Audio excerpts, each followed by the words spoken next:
लेकिन आइए खबरों के दम पर कहाँ एक्शन है, महत्वपूर्ण ट्रिगर्स कौन से हैं आज के लिए, ये सब समझ लेते हैं। आशीष के पास है पूरी डिटेल्स। आशीष, मॉर्निंग पर तो बताइए खबरों के दम पर कहाँ एक्शन है। Good morning Neha. देखिए, बहुत सारा एक्शन आपको देखने को मिलेगा। सबसे पहले वेदांता स्टॉक पर आप नजर रख के चलेंगे क्योंकि बोर्ड की मीटिंग है जहां पर थर्ड इंटरिम डिविडेंड के ऊपर विचार किया जाएगा। इसके अलावा TCNS क्लोथिंग, यहां पर देखिए ट्रेडिंग का आज आखिरी दिन है क्योंकि ABFRL के साथ इनका मर्जर हो रहा है, तो 11 share of ABFRL will be given every 6 shares of TCNS held. Suprajit engineering, यहाँ पर अगर आप देखें तो बायबैक जो है वो खुलेगा। पीरियड है आज से लेके 6 सितंबर तक और करीब करीब 15 लाख शेयरों का 750 रुपये के भाव पर बायबैक होगा। और सिम्फनी, यहाँ पर देखें तो आज बायबैक का आखिरी दिन है। करीब 2.86 लाख शेयरों का बायबैक हो रहा है 2500 रुपये के भाव पर। आइकम ड्रग्स, यहाँ पर देखिए 30 दिनों का जो एंकर लॉक इन होता है 50% वाला, वो खत्म हो जाएगा। और रिकॉर्ड डेट है टाटा मोटर्स DVR की, जहाँ पर अगर आप देखें 10 शेयर टाटा मोटर्स DVR के जो उनके ऊपर टाटा मोटर्स यहाँ पर एक इम्पैक्ट देखने को मिलेगा। प्राइमरी मार्केट्स में भरपूर एक्शन है।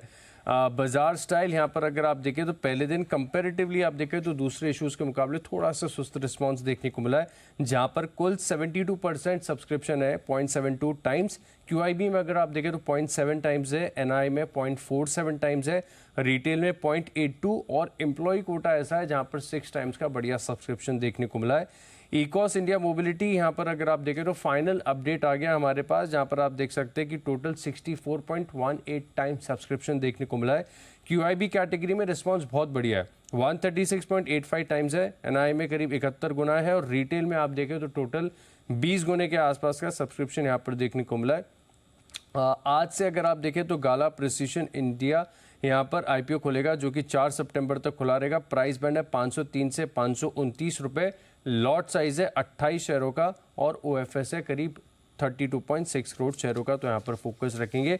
इसके अलावा अगर आप देखें तो वायदा बाजार में आपको फोकस रख के चलना है क्योंकि FNO को लेकर सेबी ने नए सर्कुलर जो है जारी किए हैं। हालांकि सिमिलर लाइंस पर है, काफ़ी समय पहले हमने आपको बताया था कि क्या तय पैमाने हो सकते हैं एंट्री और एग्जिट के लिहाज से। बिल्कुल इसी के मुताबिक यहाँ पर आपको ये एक्शन देखने को मिला, जहाँ पर मार्केट वाइड पोजीशन लिमिट जो है वो 500 करोड़ से बढ़ाकर 1500 करोड़ कर दी है। वेल एंटिसिपेटेड थी और बाजार अगर आप देखें तो ये बिल्कुल मानकर ही चल रहा था। इसके अलावा अगर आप देखें तो रोजाना कैश सेगमेंट वॉल्यूम जो है वो 10 करोड़ से बढ़कर 35 करोड़ हो गया है। मीडियन क्वार्टर सिग्मा साइज जो है 25 लाख से बढ़ाकर करीब करीब 75 लाख कर दिया और लगातार 3 माह तक पैमाने पर खरा नहीं उतरने पर ही एग्जिट की शर्त यहाँ पर हो रही है। एक और खास बात इसमें यह है कि अगर एक एक्सचेंज में क्राइटेरिया पूरे नहीं होते तो एग्जिट होता है, लेकिन दूसरे में अगर क्राइटेरिया पूरे हो रहे तो वहाँ पर ये स्टॉक FNO में बना रह सकता है। बजाज फाइनेंस, बजाज फिनसर्व, दोनों स्टॉक्स पर आप नजर रख के चलेंगे क्योंकि बजाज हाउसिंग फाइनेंस इसकी डेट आ गई है 9 सितंबर से खुला रहेगा। और IPO में अगर आप देखें तो नए स्टॉक्स यानी फ्रेश इशू के माध्यम से 3560 करोड़ जुटाए जाएंगे। गुजरात गैस, यहाँ पर आप रखिए सबसे ज़्यादा खास नज़र क्योंकि Gujarat state petroleum corporation GSPL और GSPC एनर्जी का मर्जर जो है गुजरात गैस के साथ होगा और इसके बाद गुजरात गैस का जो ट्रांसमिशन कारोबार है इसका डीमर्जर होगा। GSPL ट्रांसमिशन डीमर्जर होकर स्टॉक एक्सचेंज पर अलग से लिस्ट होगी, तो इन स्टॉक्स में आपको बड़ा एक्शन देखने को मिल सकता है। एक बार मर्जर का रेशियो बता देता हूं कि GSPC के जो 10 शेयर हैं उनके ऊपर गुजरात गैस के 10 शेयर मिलेंगे 305 हेल्ड होने पर। और साथ में अगर आप देखें तो शेयर स्वैप जो प्रीमियम है 5.5% के आसपास आ रहा है GSPL के लिए। OMCs और QSR स्टॉक जो हैं ये फोकस में रहेंगे क्योंकि 19 किलो वाला जो कमर्शियल गैस सिलेंडर है ये थोड़ा सा महंगा हो रहा है और दिल्ली में कमर्शियल LPG की कीमत जो है 1691 रुपये 50 पैसे है। यहाँ पर अगर आप देखें तो बढ़त देखने को मिली है। सभी की, मुंबई की, कोलकाता की, चेन्नई की कीमतें आपकी स्क्रीन पर फ्लैश हो रही हैं। इसके अलावा अगर आप देखें तो लेकिन थोड़ी सी राहत आपको एयरलाइन कंपनीज पर देखने को मिली, तो स्पाइस जेट और इंटरग्लोब एविएशन ये दोनों शेयर आप अपने रडार पर रख के चल सकते हैं क्योंकि जो कीमतें हैं वो हवाई ईंधन की OMCs ने घटाई है। अब ATF की कीमतें जो है 4495.48 प्रति किलो लीटर की कटौती और नई दरें जो है वो लागू हो चुकी है, तो यहाँ पर पूरी इंडस्ट्री को बड़ा बेनिफिट देखने को मिलेगा। NBCC शुक्रवार को हमने देखा था स्टॉक के अंदर बड़ा स्पर्ट, बड़ी जंप देखने को मिली थी क्योंकि बोर्ड ने शेयरधारकों को बोनस जारी करने को मंजूरी दे दी है और 2 शेयरों पर 1 का जो बोनस शेयर है वो अनाउंसमेंट किया जा रहा है और रिकॉर्ड डेट है 7 अक्टूबर, तो यहाँ पर आप नजर रख के चलेंगे। मॉइल यहाँ पर भी आपको खास फोकस करके चलना है क्योंकि लगातार मैंगनीज ओर की कीमतें बहुत बड़े स्पर्ट के साथ बड़ी तेजी यहाँ पर देखने को मिली थी, लेकिन अब ग्लोबल मार्केट्स के साथ अगर आप देखें तो मॉइल ने भी अपनी कीमतों को सिंक किया है और मैंगनी ओर्स की जो कीमतें हैं इसमें करीब करीब 15 से लेकर 20% की कटौती की है, तो यहाँ पर फोकस रहेगा।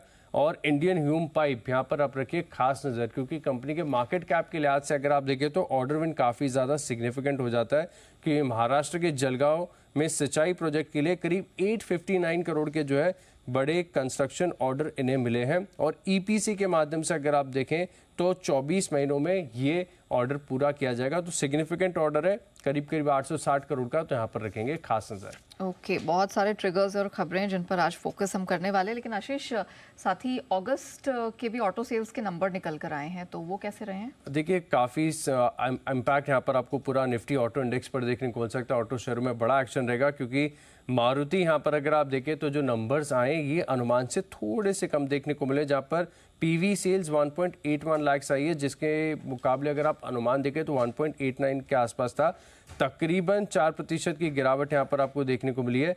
इसके अलावा अगर आप देखें तो टाटा मोटर्स यहाँ पर भी देखें तो जो आंकड़े देखने को मिले लगभग अनुमान के मुताबिक है, क्योंकि डोमेस्टिक पीवी 44,486 यूनिट आई है, 45,000 के आसपास का ही बिल्कुल बाजार अनुमान लगाकर चल रहा था। सीवी की बात करें तो 27,207 यूनिट है, आंकड़ा 27,500 एक्सपेक्टेड है, यानी लार्जली इन लाइन है। हीरो मोटोकॉर्प यहाँ पर देखें तो जो आंकड़े देखने को मिले ये अनुमान से आपको बेहतर देखने को मिले। एक तो यहाँ पर पिछले साल के मुकाबले जो कुल बिक्री है इसमें आपको 5% की बढ़त देखने को मिली है। 4.89 लाख यूनिट्स का अनुमान था, इसके मुकाबले अगर आप देखें तो 5.12 लाख यूनिट्स आपको देखने को मिले। एक्सपोर्ट्स की बात करें तो यहाँ पर पिछले साल के मुकाबले 27% की बढ़त आपको देखने को मिली है। टीवीएस मोटर्स यहाँ पर जो आंकड़े यहाँ पर आपको देखने को मिले ये आए हैं आंकड़े अनुमान से बेहतर, क्योंकि 3.68 लाख का अनुमान था, इसके मुकाबले 3.78 का आंकड़ा यहाँ पर आपको देखने को मिला। टोटल सेल्स की बात करें तो यहाँ पर पिछले साल के मुकाबले 13% की बढ़त देखने को मिली और ये आंकड़ा भी अनुमान से बेहतर है। आयशर मोटर्स की बात करें तो ये जो आंकड़े देखने को मिले ये थोड़े से मिक्स साइड पर देखने को मिलेंगे, जहाँ पर आरी की जो वॉल्यूम्स आई हैं इसमें पिछले साल के मुकाबले एक तो 5% की गिरावट देखने को मिली, लेकिन 72,000 यूनिट्स का बाजार अनुमान लगाकर चल रहा था। इसके मुकाबले अगर आप देखें तो 73,000 यूनिट से थोड़ा सा ज़्यादा आंकड़ा यहाँ पर आपको देखने को मिला है। और वीईसीबी यूनिट्स की बात करें तो 7,200 जो है यूनिट्स ये बाजार एंटिसिपेट करके एक एस्टिमेट लगाकर चल रहा था। इसके मुकाबले अगर आप देखें तो 6,500 यूनिट की बिक्री हुई है, जिसमें अगर आप देखें तो पिछले साल के मुकाबले तकरीबन 1% की बढ़त है। ऑलराइट, थैंक यू आशीष पूरी डिटेल के लिए। आइए अब मार्केट एक्सपर्ट्स की